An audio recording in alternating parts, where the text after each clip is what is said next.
السلام عليكم، كي راكم دايرين؟ ان شاء الله كامل تكونوا بخير وعلى خير وبصحه جيده. صحه صيامكم اللهم تقبل منا ومنكم.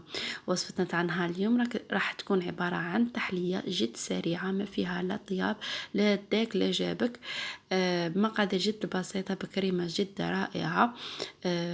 نصلوا ونسلموا على النبي عليه افضل الصلاه والسلام، ونروحوا المقادير وطريقه تحضير هذه الوصفه. نحتاجوا كاس تاع الشونتيي، عبروا بأي كاس متوفر عندكم، ولا تحبوا تضاعفوا الكمية ضاعفوا المقادير اللي عطيتها لكم. هنا كاس تاع الشونتيي ضيف لها كاس تاع الحليب بارد، و2 علب تاع الفلون كراميل يعطي الذوق بنين بنين هذا الكريمه ولا هذا اللاموس. اللي تعرف بلي الكريمه الشونتيي تاعها خفيفه وكل شيء، وماشي ما تطلعش معها مليح. نقصي من الكميه تاع الحليب، دونك ديري نص كاس ولا كاس الا ربع تاع الحليب، باسكو ديجا راه كاين فيه الفلون راه شويه خفيف، راح يخفف لكم الكريمه. ضفت علبه تاع الجبن ريجيم، هذاك الجبن تاع سومه، ونطلع مليح المقادير حتى نتحصل على هذه الكريمه تجي بنينه بنينه. راح ندي دي بودوار ولا اي غاتو متوفر عندكم، هي من الاحسن تجيب لي بودوار تجيب بنينه بزاف. هذه الوصفه كنت حطيتها في قناتي من قبل واحد العام اللي فات ولا العام اللي فات. درتها في دي فيغين صغار، قوالب فرديه. وهاد الخضره عاودتها درتها في مول كبير تلمو بنينه بنينه بزاف. نغمس لي بودوار تاوعي في القهوه سريعه الذوبان ونشكل هكذا في المول. هي كي ديروا في مول واحد يكون ضربه واحده، ومن بعد تقطعوا كل واحد يدي لابار تاعه. بصح كي يكونوا ضياف عندكم ولا هكا تبغي تحمري وجهك، ديريهم في دي فيغين صغار باش هكذا كل واحد يدي لابار تاعه ويجي الشكل تاعهم جد راقي. هنا نعاود ندير طبقه، حطيت طبقه من تاع الكريمه ومن بعد ندير طبقه تاع لي بودوار، نعاود نشمخهم مليح. لي بودوار كي يتشمخوا يجوا بنان، وخاصه كي تدخليها لهذه التحليه في الفريجيدير تجي بنينه بنينه بزاف.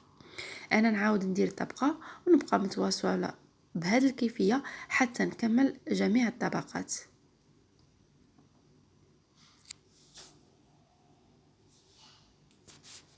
توجور ربات البيت تحب هذيك التحليه اللي خفيفه ظريف، ما طيبي ما تكسري راسك غير بالمصوالح يكونوا مشريين وتحضريهم.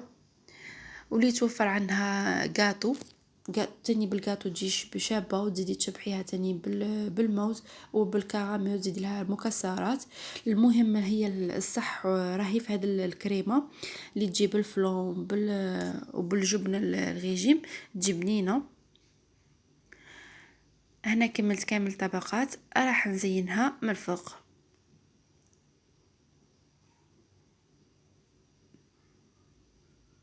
هي من الاحسن كي تمروا لهذه المرحله دخلوها في الفريجيدار باش كي راح نزينوها يشد معاكم التزيين، والتزيين يبقى اختياري.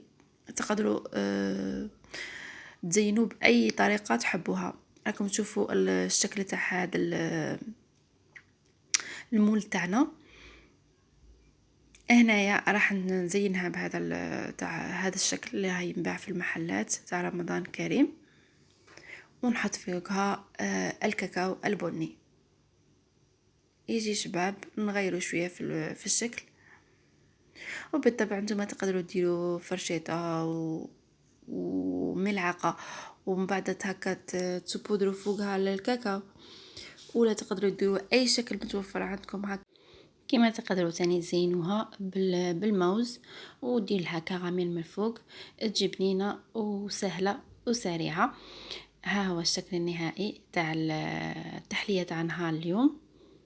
ان شاء الله يا ربي تكون نالت اعجابكم. الى عجبتكم جربوها وخلوا لي رايكم في التعليقات، لانها بنينه بزاف وتستاهل التجربه.